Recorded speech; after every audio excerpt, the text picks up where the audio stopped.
Olá, olá a todos, sejam bem-vindos a mais um programa Primeira Hora do Agro.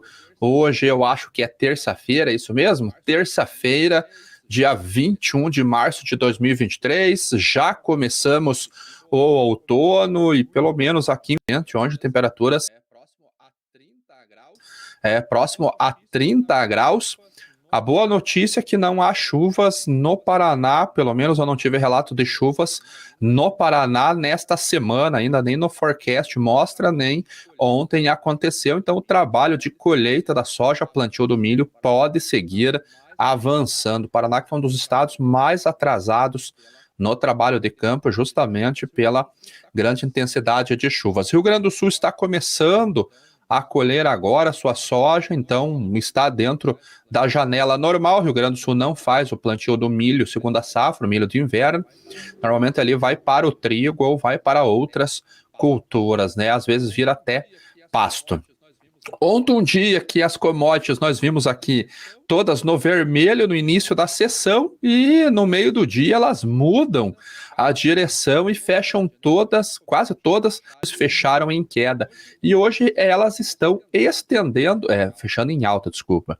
E hoje elas estão estendendo esta alta, petróleo subindo mais de 1,5%, café subindo, milho subindo, soja estável no dia, e o mercado aguarda, na verdade, a decisão de amanhã. Amanhã, chamada super quarta-feira, porque tem decisão sobre a elevação de juros, tanto no Brasil quanto nos Estados Unidos, pelo Fed. E esse sim o mercado presta muita atenção, porque nós estamos numa crise bancária, uma crise de liquidez global, os bancos centrais ali criando linhas de crédito. Essa madrugada ali foi anunciada uma linha de crédito de mais de 200 bilhões para o Credit Suisse. O Fed já havia criado uma linha de crédito de 150 bilhões para ajudar na liquidez do mercado financeiro, uma linha diretamente para os bancos. É a maior linha de crédito desde 2007, 2008, foi a crise do subprime, e o mercado olha porque a decisão de amanhã vai nortear pelo menos as operações nos próximos dias. Não sabemos se vai vir uma manutenção da taxa, agora que o Fed precisa dar liquidez e não fazer um aperto monetário, porque senão outros bancos acabam entrando ali em um risco muito grande de quebrarem. E alguns acreditam que vem uma alta de 25 basis points e o Fed vai ver o resultado disso um pouquinho mais à frente. Isso, querendo ou não, impacta diretamente no mercado das commodities, porque especuladores também podem sair de posições ou entrarem em posições de commodities baseado nos juros norte-americanos. Então vamos dar uma olhadinha na tela, já como que estão as cotações hoje. Começando pelo petróleo, o petróleo hoje está subindo 1,1%, já estava subindo quase 1,5% agora, e nós vemos alguns candles interessantes aqui. Lembrando que eu não sou analista técnico, então a chance de eu falar bobagem aqui é grande. Mas a queda que ele registrou aqui vindo a $65, aparentemente é um suporte muito forte, que ele vai pegar aproximadamente estas regiões aqui. E esse pavio pode indicar que a força compradora está recusando uma queda maior. Particularmente, eu acho que existe uma chance pequena, mas existe uma chance dele vir testar até os $60 por barril. Eu não estranharia se ele viesse nesse patamar aqui, até porque no dia 1º de abril, chega ao mercado aquela liberação dos estoques estratégicos que o Joe Biden fez no início do mês de fevereiro. Ele liberou mais uma grande quantidade dos SPRs, os Strategic Petroleum Reserves, e esse petróleo chega no dia 1º de abril ao mercado. Então deve haver um crescimento dos estoques de petróleo lá nos Estados Unidos. E abril ainda é sazonalidade de baixa. Então, ainda existe pressão sazonal de queda de preços. Então, eu não estranharia se o petróleo viesse buscar os $60 o barril. Por enquanto, os 65 atua como um suporte. Mas os $70, essa faixa de $70 também foi um suporte, onde foram feitos 1, 2, 3, 4, 5 testes antes do rompimento. E esse rompimento ele veio naquela segunda-feira do dia 13, que foi a segunda-feira da semana passada, logo após o anúncio das operações do SV Bank, do Signature Bank. Pouco depois veio o First Republic Bank, que teve a ajuda dos bancos, assim como aconteceu em 2008.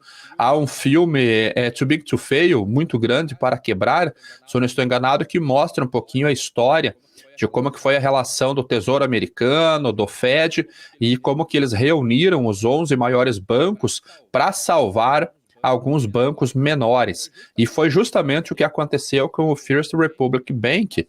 Mas ontem veio um comunicado, se eu não estou enganado, não lembro se foi do JP Morgan ou do Goldman Sachs, que os 30 bilhões de dólares de ajuda não serão suficientes. Então ainda há um risco no mercado muito alto com relação ao setor bancário. Isso afeta diretamente as commodities, porque commodity é um mercado que se movimenta através de crédito. Sem crédito, sem grana, não faz nada no mercado de commodities. Não produz, não transporte, não processa, não produz, não armazena, não transporte, não processa a matéria-prima. E o petróleo veio reagindo a isso, mas aparentemente ele parou num suporte. Eu acho que vai haver uma briga nesse suporte de 65 e não estranharia, repetindo, que ele viesse testar os $60. Depois disso, termina o mês de abril, começo de maio, começa a sazonalidade de alta. Eu acho que os preços podem voltar para essa região aqui de 80, 85, quem sabe até, dependendo como que o mercado financeiro siga durante esse período sazonal de alta, que é maio, junho, julho, principalmente esses 3 meses, eles são meses onde a cotação trabalha em patamares mais elevados ao longo do ano, possa haver trazer um alívio ou uma pressão no mercado.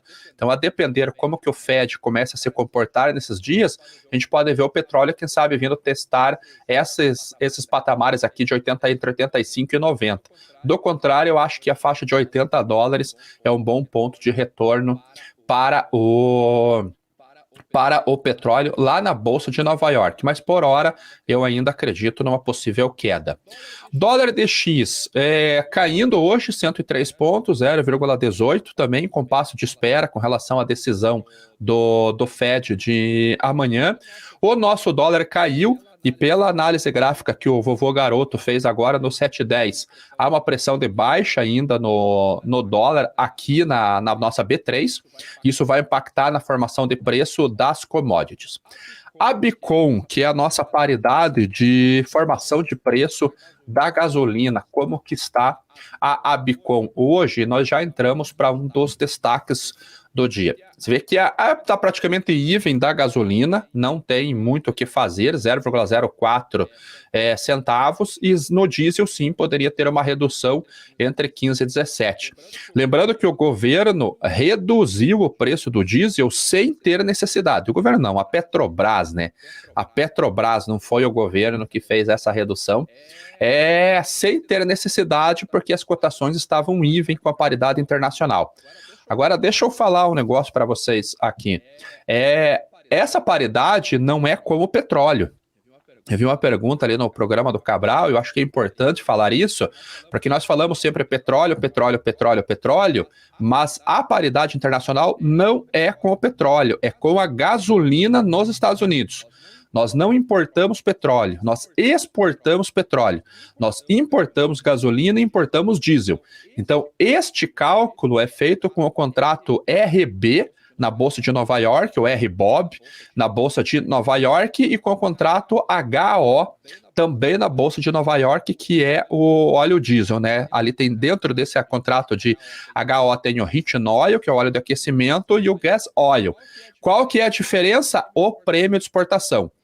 Então, a paridade de combustível é feita pela cotação da Bolsa de Nova York, um prêmio de exportação lá em Nova York, mais o frete até o Brasil e mais a operação portuária, mais o FOBINS aqui no Brasil.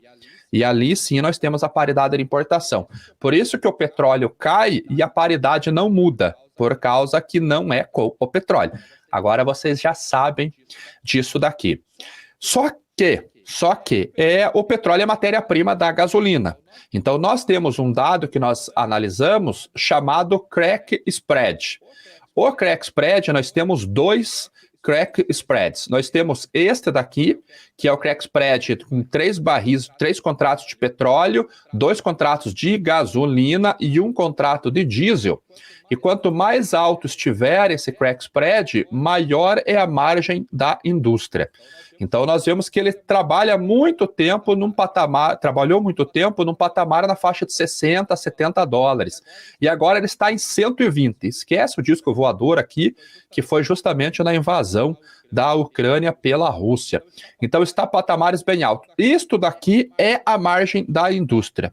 Só que há um outro que é crack spread, que é o 1 por 1, que é um contrato de petróleo para um de gasolina. E hoje ele está bem alto. Deixa eu ver se eu consigo trazer para vocês aqui a fórmula. Eu acho que eu já coloquei no TradingView. Vai ficar fácil de nós visualizarmos. Deixa eu ver se eu já destaquei aqui esse crack spread. Não. Então vamos fazer ele aqui. Como que nós vamos fazer? Nós vamos pegar o contrato da gasolina, RBOB, vezes 42 menos CL.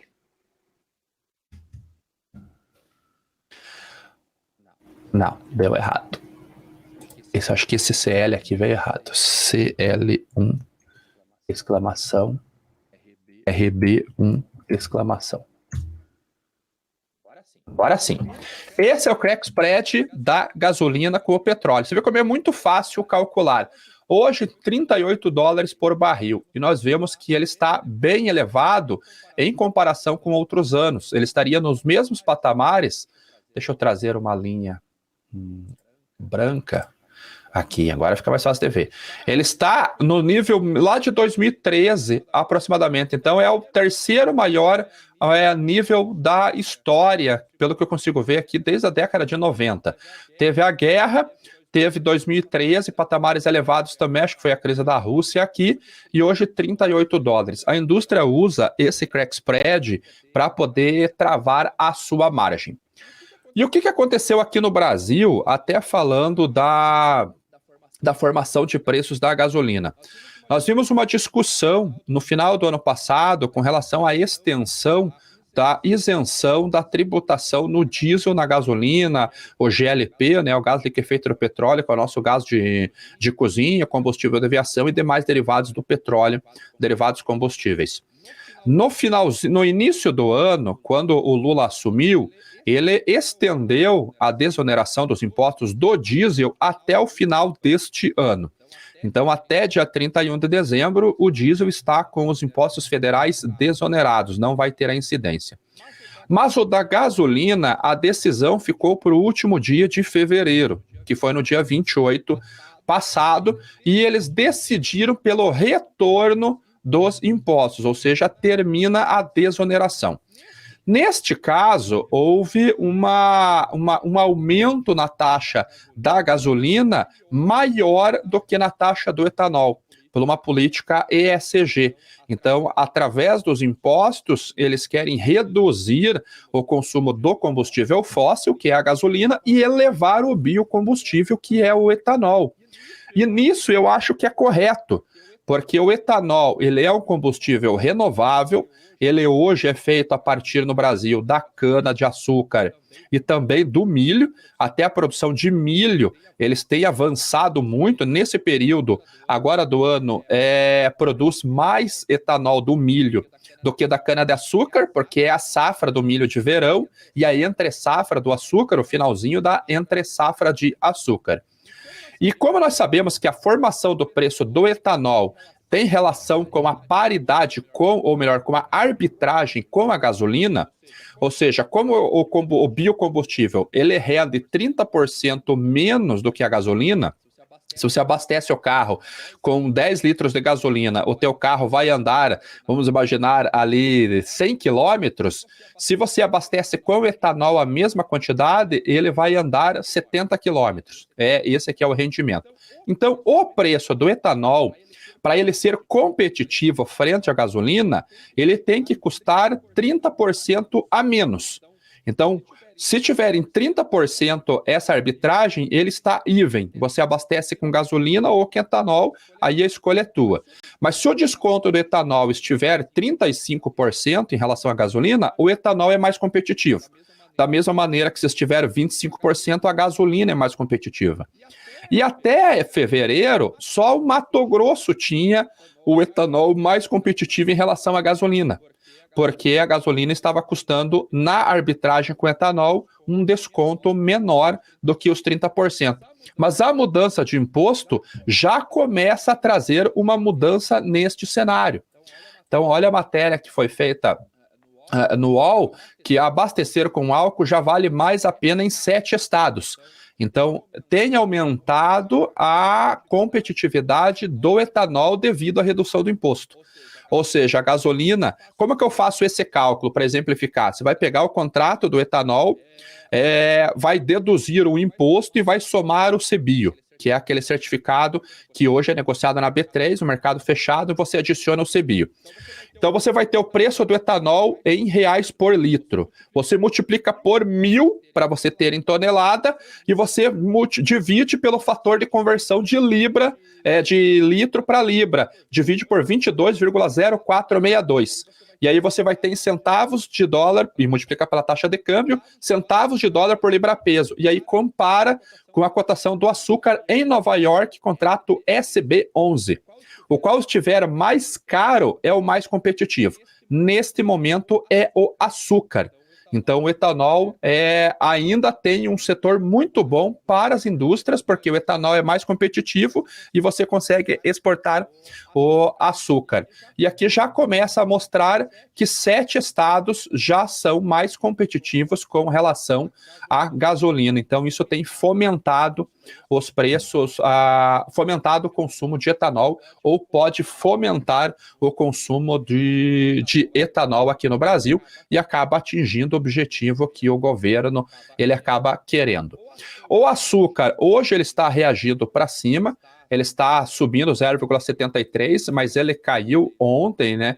Ele teve 2 dias praticamente de queda. Se for considerar essa aqui como uma correção, foram 5 sessões basicamente de queda. Então aqui nós já percebemos que o mercado de soft commodities está mais resiliente aos temores de recessão, à crise bancária, do que as commodities agrícolas de base, as energéticas e metálicas. Porque não só o açúcar está seguindo sustentável, como o café também. O café ele acaba batendo na faixa de 170 centavos de dólar por libra-peso e volta. E você vê que hoje ele está subindo 1,5%. Ontem ele já fez uma alta muito forte e hoje ele está subindo mais 1,5%. Estoques ontem na ICI caíram 11.302 sacas e mesmo com a pressão fundamental de baixa, que é a entrada da safra aqui no Brasil, a commodity lá em Nova York não acaba não cedendo. São 2 soft commodities que estão sustentadas. No caso do açúcar, nós começaremos a moagem agora. Até se você olhar o relatório que saiu ontem do Observatório da Cana, ele já coloca que 18 usinas possam voltar a operar agora no mês de março. Então já começa a haver o movimento do retorno das usinas para a produção. E olha que interessante, a produção de açúcar na quinzena de fevereiro, 381 toneladas só, o que é uma produção normal devido à entre-safra, e aqui acaba com aquela palhaçada daqueles fake trades lá, ou joker trades, pedindo 25 mil toneladas de açúcar branco, porque existe sazonalidade também em contratos.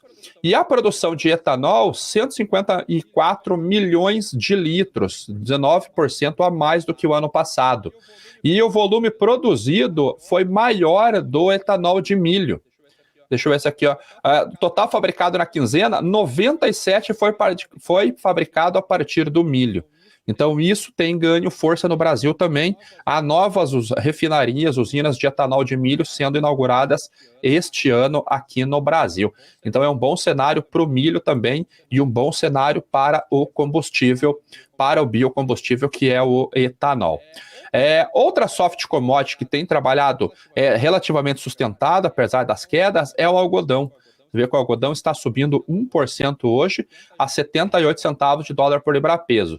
Ele já chegou a custar 150 no final do ano passado, no começo do ano passado. Aí teve, claro, uma derrocada muito forte e agora ele mantém-se estável com relação aos preços, que é basicamente o preço que ele trabalhou desde sempre aqui, né? Uma média aí de 78, 80 centavos de dólar por libra-peso. Lembrando que o algodão nos Estados Unidos, que é esse contrato CT aqui, ele vai começar a ser plantado daqui a pouquinho. Então, no meio do ano, no segundo semestre, chega a safra, pode haver uma pressão de preços também. Indo para outro destaque de hoje, que é com relação ao boi. Você vê que o boi ele segue sustentado ainda, ele está em compasso de espera. Foi uma comitiva do Lula lá para a China, 100 pessoas na comitiva, e um dos pontos que eles vão negociar é a retomada das exportações para o Brasil. Então, as escalas, elas seguem apertadas aqui no país, 5, 6 dias. Frigoríficos ainda não estão muito ativos nas negociações, poucos negócios são reportados, alguns negócios abaixo da média, outros negócios acima da média. Com relação aos preços, São Paulo continua na faixa de 270, 280 reais arroba, Minas Gerais na faixa de 260, Goiás 250, isso tanto em Goiânia quanto em Palmeiras de Goiás. No Mato Grosso do Sul, 270 também, Mato Grosso 249 na região de Barra do Garça. Ou seja, os preços eles seguem sustentados ainda no mercado da arroba do boi e não saem do lugar. Eu acredito que o governo, tendo sucesso nesta negociação lá na China, nesta semana, a gente já deve de ter negociações voltando a acontecer com maior intensidade na B3, podendo puxar até os preços aqui, as cotações na Bolsa. Então, nos resta a torcer. A JBS já está ativa nas negociações. Ela não parou, Bruno, as negociações não pararam. Elas estão lentas, até porque 80% do mercado do boi gordo no Brasil é para atender o mercado doméstico. 20% somente vai para o mercado internacional. E deste mercado internacional, a China é o principal comprador. Como as cotações na B3 elas têm mais relação com o boi China, que é um boi mais prematuro, 4 dentes, uma qualidade um pouquinho melhor, as exportações acabam afetando as cotações do derivativo aqui. Mas o mercado doméstico ele é muito mais forte do que o mercado internacional. Indo já para a Bolsa de Chicago, começando pelos cereais, o trigo hoje trabalhando estável, já veio o contrato mais curto abaixo de 7 dólares por bushel, mas ele está segurando aqui, e o milho hoje subindo 0,39 a 6 dólares e 35 bushel. Para o milho nós já tivemos 1, 2, 3, 4, 5, 6 sessões consecutivas de alta pro cereal. No caso do milho, boa demanda nos Estados Unidos tem sustentado os preços por lá. No caso do trigo, expectativa com relação ao acordo do Mar Negro. Ontem saiu a notícia que o acordo foi renovado. Lembra que eu comentei com vocês que havia o prazo era 120, 60 dias, estava esse problema, se vai, não vai? Pois bem, a Rússia jogou um casal preto na mesa, e o acordo foi renovado por 60 dias. E os outros 60 dias dependerá de como serão as sanções contra o país. Ela, inclusive, diz que pode vender ou pode doar grãos para a África para poder quebrar o mercado que está vendendo para lá. Então, existem algumas sanções que devem ser levantadas ou que a Rússia quer que sejam levantadas para que o acordo possa ser estendido por mais 60 dias, além do que foi assinado neste fim de semana. Particularmente, eu acho que esses 60 dias traz muita incerteza, reduz o fluxo de embarcações que vai para a região, porque eu já expliquei num vídeo aqui na sexta-feira passada, tem um corte no meu canal explicando tecnicamente qual que é o problema de uma renovação de um prazo tão curto, e agora nós temos que ver como que vão ser a sequência. O que que tem a ver a questão do Mar Negro agora? Por que que eu acho que a Rússia está fazendo isso? Viu que o Xi Jinping foi para lá ontem, né? Foi anunciado na semana passada, chegou na Rússia ontem, 4 horas de reunião com o Putin, não foi aberto nada, e hoje eles vão ter mais uma reunião. O Xi Jinping supostamente quer o fim da guerra, mas o Ocidente acusa dele não estar conversando com o Zelensky, o presidente da Ucrânia, pessoalmente também, só por telefone, só por zap. E com o Putin, ele foi lá, estão se tratando com muita cordialidade, meu amigo, meu irmão, meu camarada. Então, isso passa a ser uma afronta ao Ocidente, segundo a mídia norte-americana, porque mostra que a Rússia ainda possui diplomacia internacional e justamente com a China, que é um dos maiores players do mundo. E, então eu acho que a China ou a Rússia, ou ela está encurralada, ou ela tem uma carta na manga em algum suposto acordo com a China e ela começa a fazer exigências para ter as sanções contra o país levantadas e ela conseguir voltar a capitalizar com as exportações de uma maneira mais normal. Então, meu ponto de vista com relação a isso. Óleo de soja hoje basicamente estável, 0,05 de queda, farelo alta de 0,84 e só o grão de soja 0,4 de alta, 14 dólares e 92. Preço no Brasil continua caindo bastante. Se nós olhamos os prêmios aqui, 70 negativo para embarque em abril, 50 negativo para maio e 8 negativo para junho. O gráfico é até assustador olhar um gráfico com um preço tão baixo nos prêmios de exportação, fato que já era também esperado devido ao tamanho da nossa safra. Vamos dar uma olhadinha se tem alguma pergunta e, puxa pessoal, vamos dar o like, por favor, o like faz bem, é a maneira que o YouTube entende que existe alguma relevância no conteúdo do canal. Deixa eu ver se tem alguma pergunta aqui. Pode passar pelos valores de fretes do minério? Puxa, Roberto, eu quase não falo de outras commodities aqui, mas deixa eu dar uma... Vou mostrar aqui para vocês como que estão as cotações do minério. Deixa eu colocar na tela. Baltic Exchange. Você vê que subiu do minério 1,67% na última sessão. Ele já voltou a ter uma pequena recuperação aqui, 1.915 pontos. De grãos caiu 1,5%. Vamos dar uma olhada, bom dia a todos. Estou posicionado CCMK na compra. Acho que, cara, não dou recomendação, André. Sinto muito, mas ali não é o meu estilo, né? Pelo amor de Deus, ser a favor do imposto a mais. Jorge, acho que você entendeu errado. Não sou a favor do imposto. Eu acho imposto roubo. Não é isso que eu estou falando. Eu estou falando que o governo colocou um imposto maior na gasolina em detrimento do etanol. Eu sou favorável ao aumento do uso de etanol por ser um biocombustível. De forma alguma que eu sou a favor do imposto. Inclusive, ontem foi dia de pagar imposto e é horrível pagar imposto. Eu tive que pagar imposto da empresa e, infelizmente, não é pouco, não. Bora lá. Por que na B3 o contrato só cai ali? É sazonalidade, André. O mercado tem milho chegando no mercado agora, né? A gente está no meio da colheita, faz parte da sazonalidade de preços. Daqui a pouquinho começa a entre safra, o preço pode voltar a subir. Então, é isso daí, pessoal. Então, obrigado a todos que assistiram o programa. Voltamos amanhã no Primeira Hora do Agro. Tenham todos uma ótima terça-feira.